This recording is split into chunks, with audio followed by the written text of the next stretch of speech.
तो दोस्तों अब नेक्स्ट कमांड है हमारी मिरर।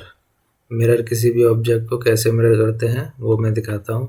चाहे ऑब्जेक्ट हो या कोई टेक्स्ट हो, तो चलो मिरर से पहले टेक्स्ट कमांड का भी यूज बता देता हूँ मैं। उसकी शॉर्ट की होती है हमारी टेक्स्ट। और टेक्स्ट लिए मैंने कमांड दे दी और ये पूछ रहा है अब हाइट, टेक्स्ट की हाइट कितनी देना चाहेंगे आप। तो मैंने यहाँ पे दे दिया इसको, यहाँ पे मैं दे दे रहा हूँ, मेरा बहुत बड़ा आ रहा है इसलिए जूम कर रहा हूँ इसको। मैंने यहाँ पे हाइट दे दी 20। देखिए मैं यहाँ पे देता हूँ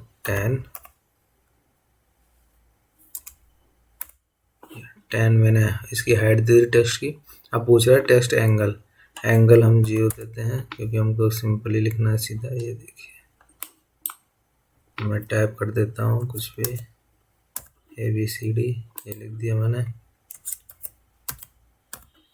और ये मैंने लिख दिया।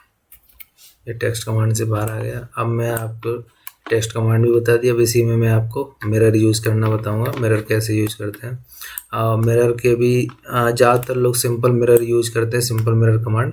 लेकिन मिरर के अंदर एक और चीज़ होती है, वो मैं आपको इसमें प्रैक्टिकली करके दिखाता हूँ, जिसको मिरर टेक्स्ट बोलते हैं। किसी भी टेक्स्ट को उल्टा या सीधा शो करना। कोई भी अगर उल्टा लिखा हुआ है तो मिरर टेक्स्ट से हम उसको सीधा भी देख सकते हैं। तो मिरर के लिए शॉर्ट की होती है हमारी MI हमने टाइप किया। जिस भी ऑब्जेक्ट को या जिस भी टेक्स्ट को हमें मिरर करना उसको सेलेक्ट किया, फिर से एंटर या स्पेस बार दबा दिया और उसके बाद हमें कहाँ से कहाँ तक करना है ये देखिए। ये मैंने इसको मिरर कर दिया नो। तो ये तो मेरा सिंपल मिरर हो गया। अगर मैं इसको दोबारा से मिरर करूँगा तो देखिए ये एग्जैक्ट जैसा है वैसा ही मिरर होगा।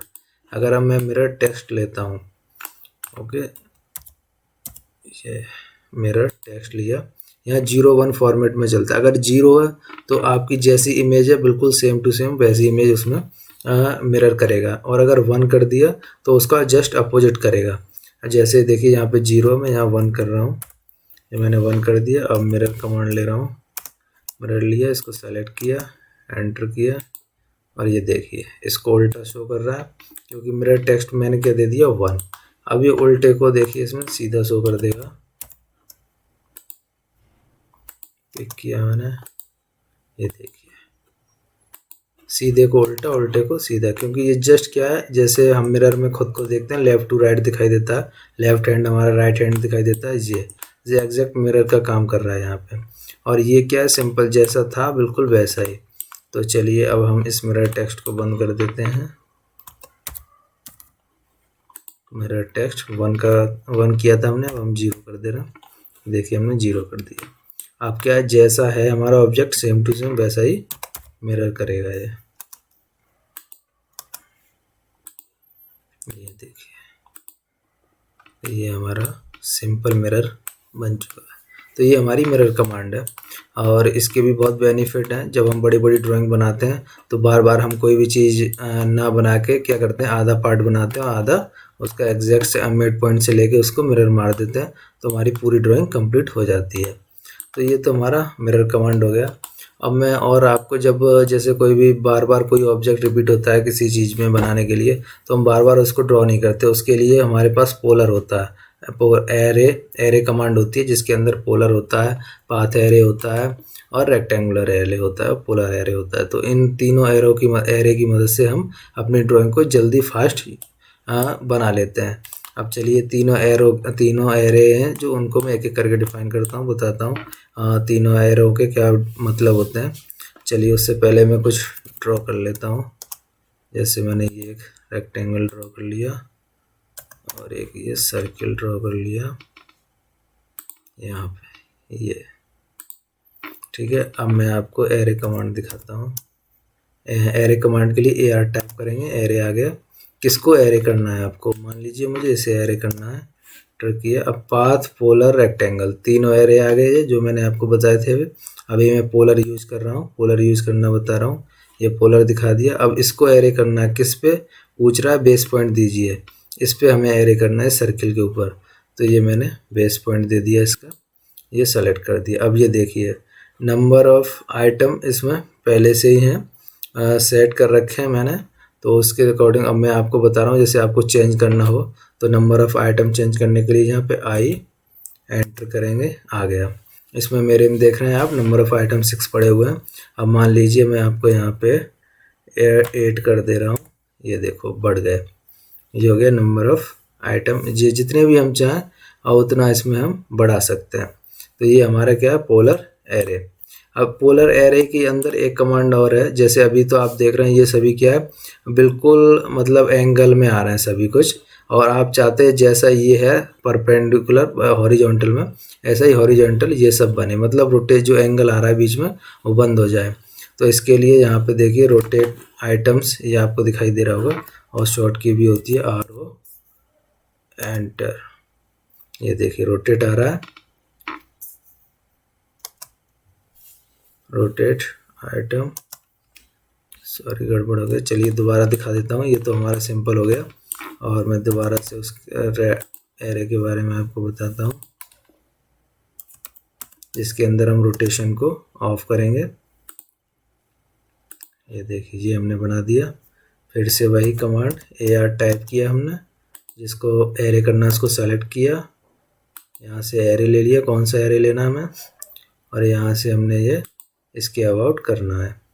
ठीक है, आई एंटर किया, और यहाँ पे नंबर ऑफ आइटम मैंने 8 किया, ये देखिए बन के आ गया। अब ये पूछ रहा है रोटेट आइटम, और यहाँ पे मैं क्या करूँगा, इसको क्लिक किया।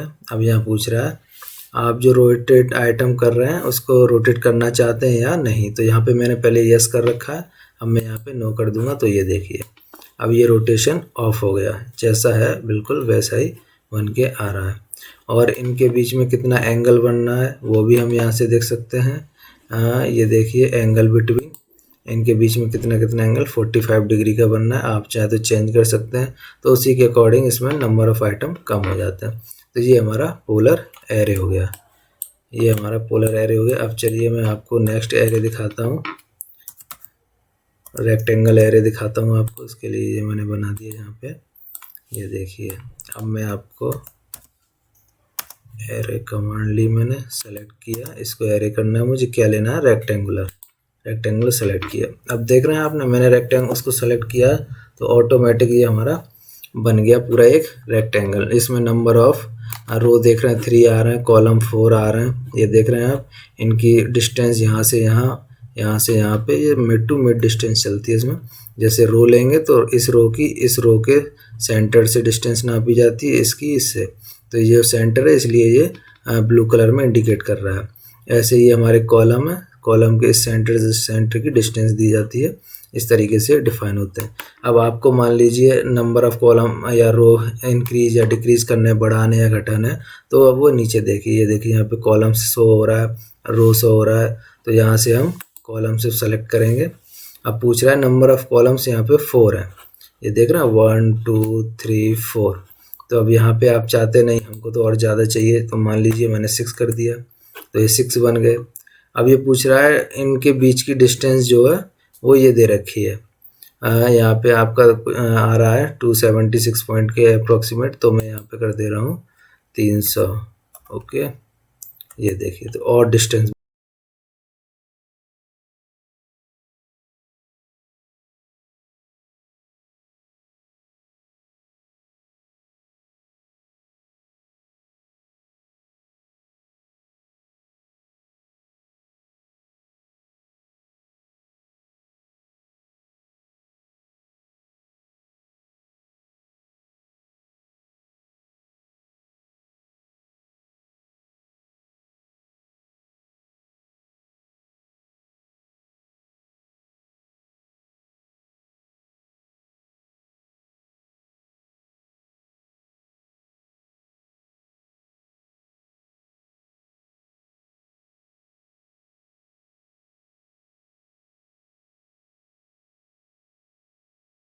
तो दोस्तों ये हमारा रेक्टेंगल एरे कंप्लीट हो गया। ये मैंने आपको रेक्टेंगल एरे बता दिया किस तरीके से हम यूज़ करते हैं। अब हमारा तीसरा आ जाता है पाथ एरे। तो पाथ एरे के लिए पहले मैं पाथ बना लेता हूँ अपना। स्प्लाइन कमांड लेके मैं पाथ ड्रॉ कर रहा हूँ। ये मैंने पाथ बनाना स्टार्ट कर दिया। ये जो मैं ड्रॉ कर रहा हूँ इसको स्प्लाइन कमांड से इसके थ्रू मैं ड्रॉ कर रहा हूँ।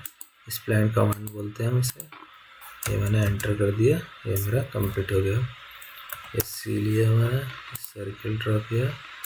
ये अब एरे, वही कमांड AR टाइप करेंगे, जिसको एरे करना है इसको सेलेक्ट किया, एंटर किया। अब क्या करना है, पाथ एरे, पाथ हमारा कौन सा है, ये इसको मैंने सेलेक्ट कर लिया। अब देखना सेलेक्ट करते ही ऑटोमेटिक ये डिफ़ाइन कर दे रहा है। ऑटोमेटिक इसलिए डिफ़ाइन कर रहा है क्योंकि उसमें पहले से ऑटोमेटिक वो ले लेता है कितनी डिस्टेंस में किया, या आपने पहले यूज किया हो तो उसी के अकॉर्डिंग वो उसे मान लेता है कि ये नंबर ऑफ़ आइटम हमें यूज करना है। जैसे यहाँ पे चेंज करना है मुझे तो मैं यहाँ से चेंज भी कर सकता हूँ। ये देख रहे हैं आप, आइटम्स लिखा रहा है, इस पर मैंने सेलेक्ट किया और आइटम्स यहाँ पे अभी कितने दिखा रहा है, आइटम्स के बीच की डिस्टेंस दिखा रहा है कि आपके आइटम जो एक ये यहाँ से इसके सेंटर टू इसके सेंटर की डिस्टेंस 288.8221 आ रही है। तो मैं इसे चेंज कर देता हूँ, मैं यहाँ पे बढ़ा देता हूँ, कर दे रहा हूँ पूरा 350। ये देखिए, तो हमारे नंबर ऑफ़ आइटम ऑटोमेटिक कम हो गए। और इसकी पाथ एरे जितना लंबा पाथ होगा वहीं तक ऑब्जेक्ट को ये इसको ड्रॉ करेगा हमारे को, उससे आगे नहीं करेगा। जैसे देख रहे हैं मैंने इसमें डिस्टेंस दे दी उसके 350 और उसके अकॉर्डिंग ही उसने बता दिया कि नंबर ऑफ़ आइटम आपके 8 आ रहे हैं। तो ये हमारा होता है पाथ एरे। तो ये और एक चीज़ और इसमें एरे में, अब मान लीजिए ये तो एरे बन गया, ठीक है। अब आपने कोई ड्राइंग बनाई, अब उसमें आपको कुछ चेंज करना है, मान लीजिए कहीं फ्लिट लगाना है या कर्व लगाना है, तो आप देखना सेलेक्ट करने पे ये क्या हो रहा है, पूरा एक साथ सेलेक्ट हो रहा है। जबकि हम जब कोई ड्राइंग बनाएंगे अगर ऐसा होगा तो हम उसमें चेंज ही नहीं कर पाएंगे कुछ, क्योंकि अगर उसमें ट्रिम मारना है तो ना ट्रिम लगेगा ना कुछ भी। तो इसके लिए क्या कमांड यूज करते हैं, एक्सप्लोड। ये देखिए एक्सप्लोड मैंने सेलेक्ट किया। अब ये देख रहे हैं सब कुछ अलग अलग हो गया है। पहले एरे एक साथ सेलेक्ट हो रहा था, अब ये सब कुछ अलग अलग हो रहा है। ऐसे ही हम इसमें करेंगे। मान लीजिए इसमें कुछ भी चेंज करना हो तो क्या कमांड है हमारी, एक्सप्लोड। याद रखिए दोस्तों, ये बहुत ज़रूरी कमांड है। जब आप अगर अच्छे से ऑटोकैड कर रहे हैं या कोई भी ड्राइंग सेक्टर में जाना चाहते हैं तो इसकी बहुत ज़रूरत पड़ती है। तो ये देखिए, ये इसी तरीके से हम चाहें तो सबको एक्सप्लोड कर सकते हैं। और अब इसमें हम चलिए जो अभी मैंने फ्लेट कमांड बताई थी एक बार और यूज करके बता दे रहा हूँ आपको। फ्लेट F एंटर किया मैंने, रेडियस डाला, रेडियस डाल दिया मैंने इसमें 30, इसको सेलेक्ट किया, इसको सेलेक्ट किया। ये देखिए चैम्फर दिखा देता हूँ आपको। सेलेक्ट किया मैंने, D एंटर किया, पहला जो चैम्फर डिस्टेंस है वो मैं डाल देता हूँ 30, एंटर, दूसरी भी 30, एंटर। और ये देखिए मैंने सेलेक्ट किया, बन गया। दोबारा से CH चैम्फर पिक किया मैंने, D एंटर। अब मैं पहली डाल रहा हूँ 40 डिस्टेंस और दूसरी कर रहा हूँ 50, एंटर। और अब आप देखना जैसे जिसको मैं पहला सेलेक्ट करूँगा वो 30 से बेंड होगा और जिसको मैं दूसरा वो 40, जैसे ये 30 और ये 50। तो ये देखिए हो रहा है, यहाँ से 30 डिस्टेंस हुई और यहाँ से 50 डिस्टेंस कम हो जाती है। ये हमारा चैम्फर कमांड है। ये देखो ये, तो इसी तरीके से हम एरे को एक्सप्लोर करके अपनी ड्राइंग में चेंजेस कर सकते हैं। तो ये बहुत ज़रूरी कमांड है, बेसिक कमांड जिसको हम बोलते हैं, लेकिन इन्हीं के थ्रू हम बड़ी बड़ी ड्राइंग्स को कंप्लीट भी करते हैं।